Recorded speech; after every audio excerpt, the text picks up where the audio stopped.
Thank you for having me. Episode 1. There is a photograph of my mother at 14. It sits on the order of service at her funeral, and if you didn't know, you'd honestly think it was a young woman of 18 or 19. On the corner, in her handwriting, it says, "All my love forever to Dad." It was taken in 1953. That was the year my father came out of the Royal Air Force, a trained fighter pilot in his 20s, walking into the local youth club where that young girl was that particular day. He asked her name, surprised to learn that she shared the surname of his much-loved football referee. "Yes," she said, "he's my father." Billy, my dad, had no idea that this friend was old enough to have kids, stunned to discover that my mother had an older sister. He went home and told his mother that he'd met the girl he was going to marry. She went home that same night and told hers exactly the same thing. They waited 4 years till Mum was 18, and they got married in September 1957 at the Trocadero in Piccadilly. Her wedding dress was pure silk, handmade by her mother, who was a dressmaker. It still exists with its 21-inch waist, its handmade silk flower petals folded with pearls inside each flower and stitched with silver thread. Stephanie looked fabulous, wearing her natural glamour with elegance and excitement and a grace that I honestly think she grew into even more with age. Now, I arrived in 1960, 6 weeks early, and the story goes, a friend rang my mother in the Middlesex Hospital, Marylebone, to say, "I just want you to know that I'm about to cook a chicken that's bigger than your new baby." I believe my mother's famous retort was, "Kindly keep your observations to yourself." Bless her. My father arrived at the occasion with a huge box of chocolates and a dozen Baccarat roses, simply unable to believe how tiny his newborn daughter was. He used to tell me, "I could sit you in the palm of my hand, and my middle finger supported the whole length of your spine as I held your head with my other hand. You were so very, very small." Dad was just 33 and Mum was yet to celebrate her 23rd birthday that night in November, watching me wrapped up and inside an incubator to make sure that I survived. That was the family, plus a dog called Minty and a cat called Charlotica that I was born into. One where you said what needed to be said, where love was not a sentiment but an absolute foundation, and every day included a walk and a lot of fresh air. And by the time my sister was born, I would walk alongside her pram for miles every day. So the stories go. I do remember it a little. But I want to tell you something of what those early years felt like from the inside, because in many ways, they're the foundation of everything that came after. And also because I think most of us, if we're honest, carry our earliest years in our bodies long after we've forgotten how to describe them. You'll see why. Our family lived in a house that was always a home. Supper was at 7, sacrosanct. Everyone around the table took it in turns to describe their day, all through our childhoods and teens. My mother's cooking was pretty fabulous, so it wasn't exactly a hardship.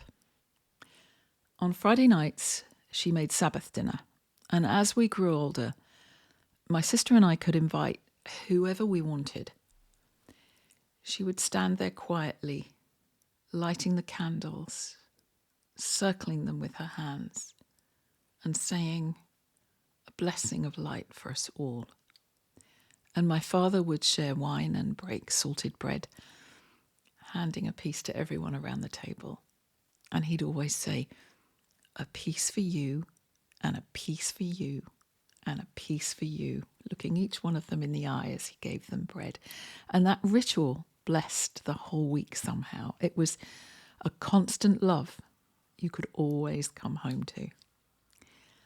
Now, during our childhood, on rainy days, my mother would declare an upside-down day. She'd make dinner for breakfast and breakfast for dinner, and lunch would be picnic on the landing.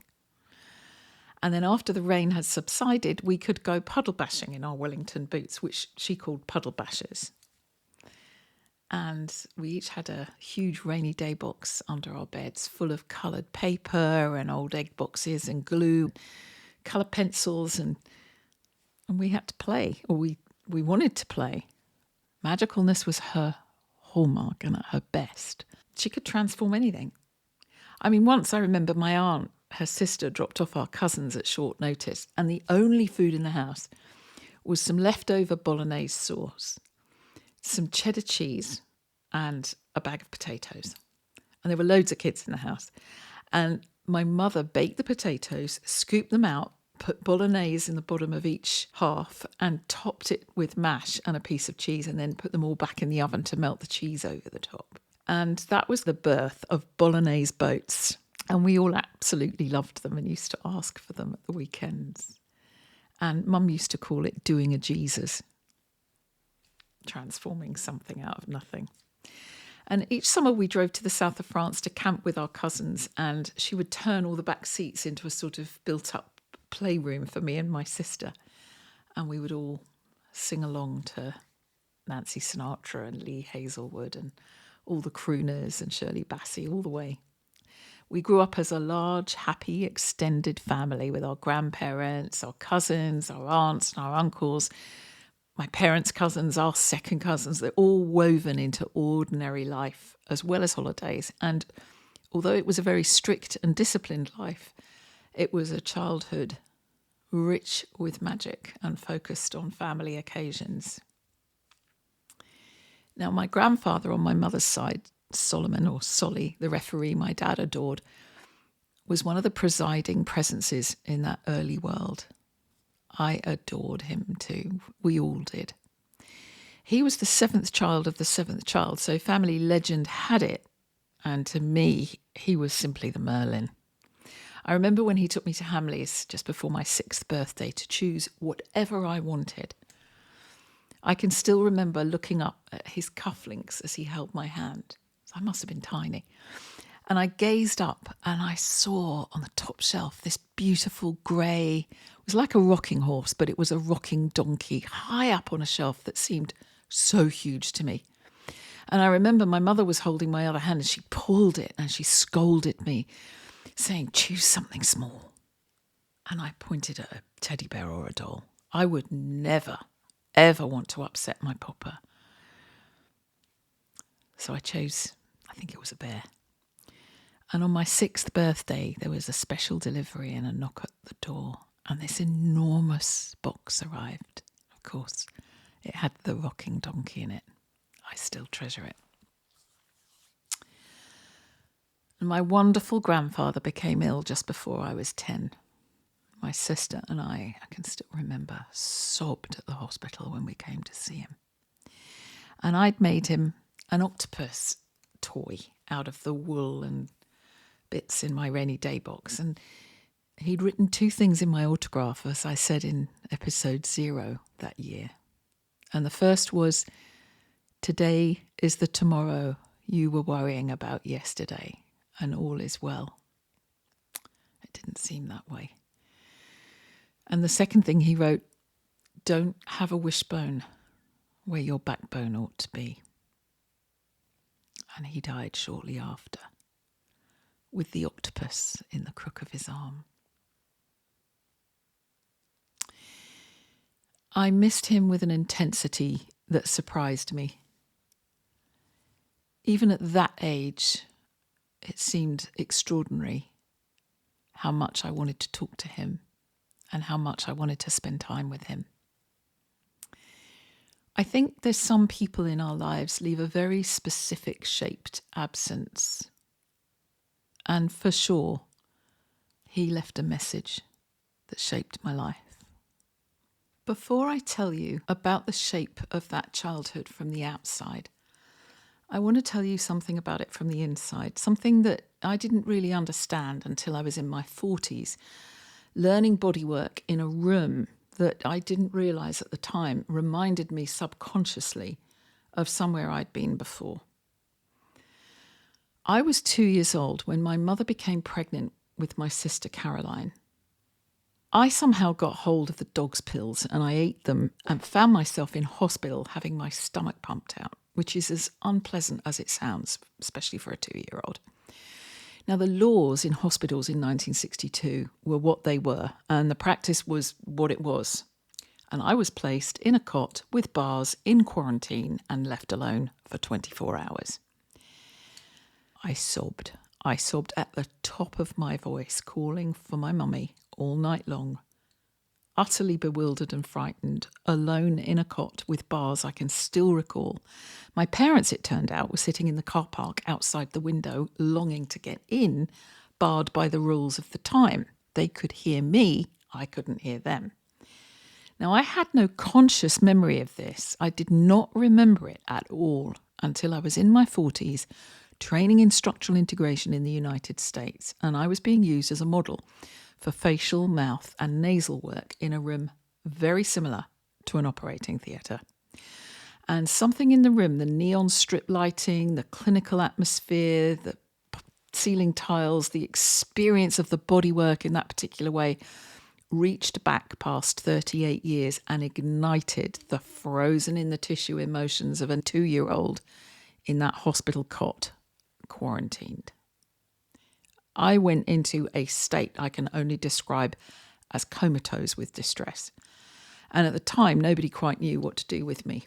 And when I eventually came home, I sat with my mother and told her what happened and what I had remembered.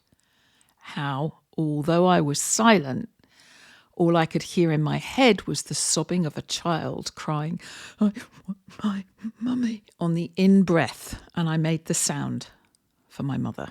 And her face went ashen, because that, according to her, was exactly the sound I made in the hospital. She said, "We were outside in the car park listening to you sobbing and the nurses wouldn't let us in." Now, my mother's response to the sound of that sob 32 years later began to heal something deeply in me that I didn't know was still terrified and abandoned, knotted into the net deep to the very fabric of me. Whatever that 2-year-old had decided, I could still recall my parents returning to find me. I was sitting up in the cot as, according to my mother, I had been all night, keeping a vigil and still sobbing. I remember my dad's face peering round the door and my mum lifting me out of the cot. And she remembered too. I want to say something here that connects directly to 30 years of working with living bodies. There's a phrase that's recently become fashionable, the idea that the body actually doesn't keep the score. I have to tell you, with all the gentleness I can muster and some indignation that I cannot suppress, that in my professional and lived experience, that is not accurate. When a 2-year-old has an experience of that intensity in a body, it doesn't vanish because the conscious mind moves on. It can be held in the tissue until it's felt. We're not a container that a real person lives inside. We're not a walking brain on a stick wired by nerves to our parts. Every single one of us is a whole living architecture. And that tissue is a liquid crystal matrix and it remembers. I know this in my bones. In a room, a strip light and a pair of hands found a 2-year-old in me that I had no idea was still caught there in that trapped energy in motion. That's not a metaphor, and I know it's a case study of one. But I have actually seen so many times these kinds of experiences in thousands of people.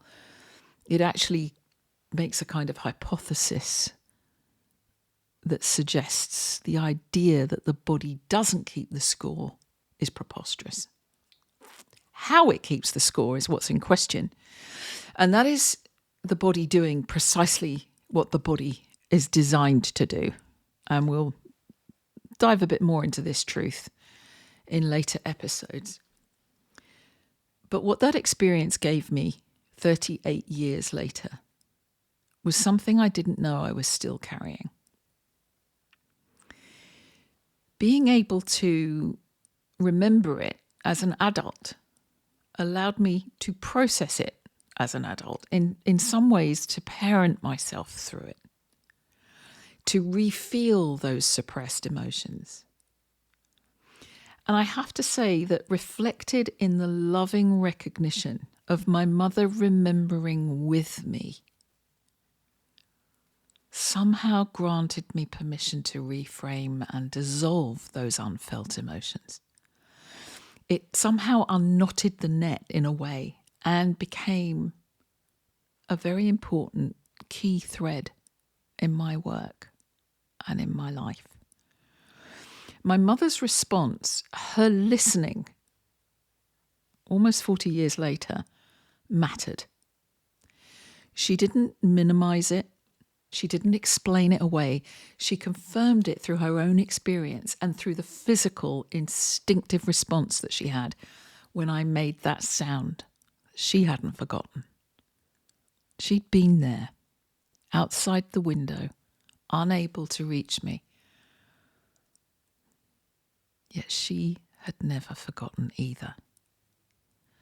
We were, in that conversation, resolving something, putting it back into solution, resolving it, something that had been left unresolved for nearly 4 decades.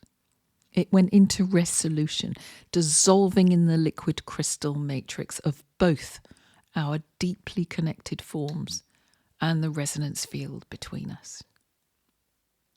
Shortly after that early hospitalisation, we experienced something else that happened, and it lifted all of our spirits. My parents had discovered earlier that year that there was another baby coming after several miscarriages, which of course I as a child wasn't aware of. But a young French au pair that we called Poupette had arrived in our household. And as soon as the pregnancy became known, Poupette simply said, "This baby we do not lose." Her loving care meant that my sister arrived safely shortly after that incident in the hospital. And it gave way to the excitement of a new member of our family. My mother named her Caroline after Poupette's mother. And then my mother named the children's wear business that she created after Poupette. That was the sort of thing my mother did.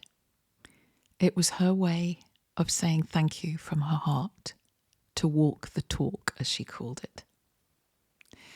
There were 3 rules in our household, and they were non-negotiable.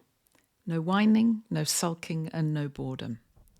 We were not allowed to be bored in our house. There was always something to make, always something to explore, something to transform. And they were not punishments dressed as principles. They were an invitation to be alive and awake to our own resources. And I've never forgotten them. And I've never stopped being grateful for them.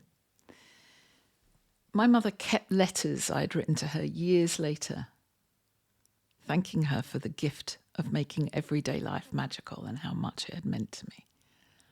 I didn't have a word for it when I was small. I just lived inside it. It was something I've come to understand over many years of working with people, that the quality you grow up inside becomes the weave of your matrix. And eventually, if you're present to it, the field you generate and invite. The rainy day box, the upside down day, the Bolognese boats, These were not small things when they're threaded together. They were somehow a practice in everyday life, refusing to be defeated by circumstances. Mum always found the resources in what was available, making something from nothing and calling it supper. Doing a Jesus was a thing. And that child doesn't disappear when difficulty arrives.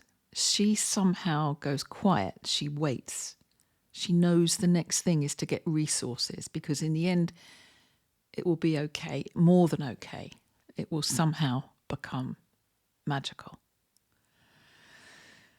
The 6-year-old in me who sat by my mother's hospital bed so recently, the childlike voice that asked the consultant in a whisper if she might come round, was the same child that sobbed in that hospital cot in 1962. And she was also the same child who grew up in a house where supper was sacred and Friday nights were lit by candles.